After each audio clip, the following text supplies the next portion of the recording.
মাধ্যমে 1 থেকে 2 মাসের মধ্যে বাংলাদেশের প্রত্যেকটি জেলা এবং উপজেলায় আমরা আহ্বায়ক কমিটি করব। এই ধারাবাহিকতায় আমরা আপনাদের নীলফামারী জেলায় একটি জেলা সমন্বয় কমিটি করেছি।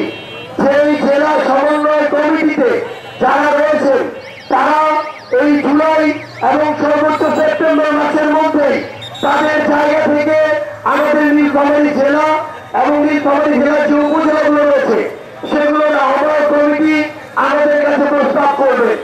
আপনারা যারা আমাদের সাথে আগামী বাংলাদেশের পরিবর্তনের রাজনীতিতে এই পুরাতন স্ট্যাবলিশমেন্ট ভেঙে নতুন করে বাংলাদেশপন্থী রাজনীতির ধারায় যুক্ত হতে চান, নীলফামারী সেই সহযোদ্ধারা আমাদের সমন্বয় কমিটির সাথে যোগাযোগ করতে পারেন।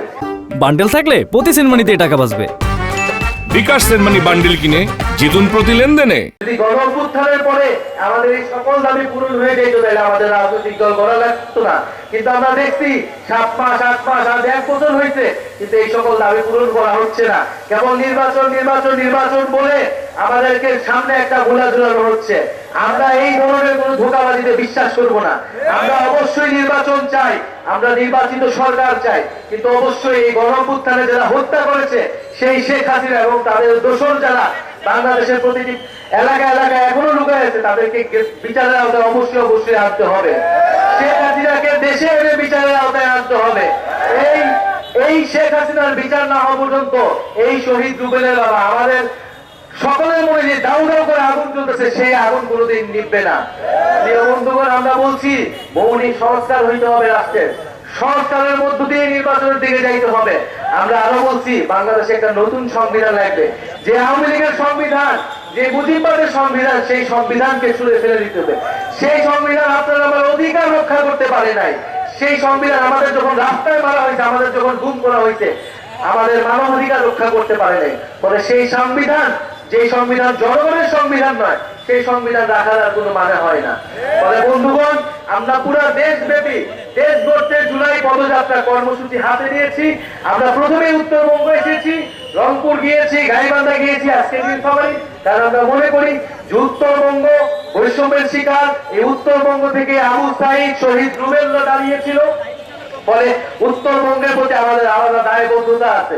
সেই দায়বদ্ধতার জায়গা থেকে আমরা নীলফামারীতে আসছি। নীলফামারীর ইতিহাস অনেক সমৃদ্ধ, নীলফামারীর ইতিহাস লড়াইয়ের ইতিহাস। সেই নীল বিদ্রোহ থেকে আমরা নীলফামারীর কথা শুনি।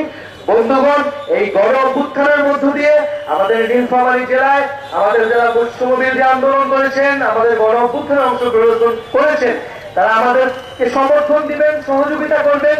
আমরা একটা নতুন দল করেছি, আপনাদেরকে কথা দিয়ে যাচ্ছি আমরা খুব শীঘ্রই আপনাদের যে দাবি দেওয়া, আপনাদের যে আকাঙ্ক্ষা, আপনাদের যে প্রত্যাশা, তরুণদের একটা রাজনৈতিক দল থেকে সেই প্রত্যাশা আমরা খুব শীঘ্রই পূরণ করব।